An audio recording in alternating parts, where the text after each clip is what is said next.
ಶುಭಾಶಯಗಳು. ನನ್ನ ಹೆಸರು ಭುವನ್. ನಾನು 4ನೇ ತರಗತಿಯಲ್ಲಿ ಓದುತ್ತಿದ್ದೇನೆ. ನಮಿಕ್, ನಾನು ನಿಗೊಂದಿಷ್ಟು ಒಗಟುಗಳನ್ನು ಕೇಳುತ್ತೇನೆ, ಉತ್ತರಿಸುವೆಯಾ? ಒಗಟುಗಳೆಂದರೆ ನನಗೆ ತುಂಬಾ ಇಷ್ಟ. ಅವುಗಳಿಗೆ ಉತ್ತರ ಕಂಡುಹಿಡಿಯಲು ಇನ್ನೂ ಇಷ್ಟ. ಹಾಗಾದರೆ ನಾನೊಂದು ಒಗಟು ಕೇಳುತ್ತೇನೆ, ಬಿಡಿಸ್ತೀಯಾ? ಸರಿ, ಕೇಳು. ಹಾಗಾದರೆ ಕಪ್ಪುಂಟು ಕಸ್ತೂರಿ ಅಲ್ಲ, ಬಿಳಿ ಉಂಟು ಸುಣ್ಣವಲ್ಲ, ನೀರುಂಟು ಬಾವಿ ಅಲ್ಲ, ರೆಕ್ಕೆ ಉಂಟು ಪಕ್ಷಿ ಅಲ್ಲ. ಹಾಗಾದರೆ ನಾನ್ಯಾರು? ಕಣ್ಣು. ಹೌದು, ಸರಿಯಾಗಿ ಹೇಳಿದ್ದೆ. ಒಗಟುಗಳು ನಮ್ಮ ಹಳ್ಳಿಗರು ಸಮಯವನ್ನು ಕಳೆಯಲು ಹೇಳುತ್ತಿದ್ದರು. ಅಷ್ಟೇ ಅಲ್ಲ, ಇವು ಅವರ ಬುದ್ಧಿವಂತಿಕೆಯನ್ನು ತಿಳಿಸುತ್ತವೆ. ಗಾದೆ, ಒಗಟು, ಜನಪದ, ಹಾಡು, ಕತೆ ಇವೆಲ್ಲವೂ ನಮ್ಮ ಜನರು ಅನಕ್ಷರಸ್ಥರಾಗಿದ್ದರು.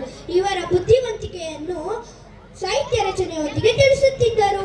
ಓಹೋ, ನನಗೊಂದು ಹಾಡು ನೆನಪು ಬಂದಿತು. ಯಾವುದು? ತೋಳದಾನ ತೋಳಿ ನುಂಗಿದ್ದ ನೋಡವ ತಂಗಿ ಅಂಬಾಡು. ಈ ಹಾಡಲ್ಲಿ ಕೊಡದ ಎಂದರೆ ಮಂಗ. ಇದು ನಮ್ಮ ಮನಸ್ಸನ್ನು ಸೂಚಿಸಿದರೆ ಕೋಳಿ ಬೆಳಗಿನ ಸೂಚನೆ. ಅಪ್ಪ, ಎಷ್ಟು ಚೆನ್ನಾಗಿ ಬರೆದಿದ್ದಾರೆ ಈ ಹಾಡನ್ನು. ಅಂದ್ರೆ ಬೆಳಗ್ಗೆ ಆದಾಗ ನಮ್ಮ ಮನಸ್ಸು ಸುಖವನ್ನು ಹುಡುಕಿ ಅದರಲ್ಲಿ ಮುಳುಗಿ ವಿಷಯದಿಂದ ವಿಷಯಕ್ಕೆ ಹಾರುತ್ತದೆ ಎಂದು ಹೇಳುತ್ತಾರೆ.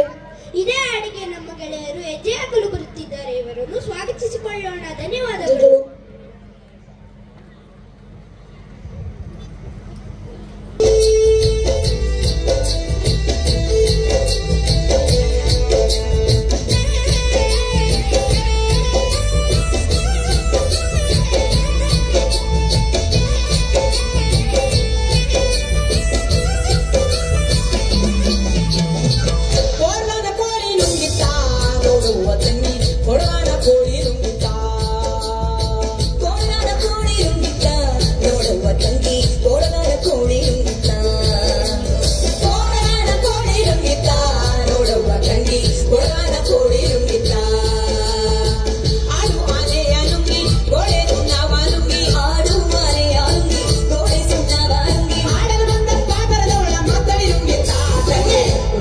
ಕೋಳಿ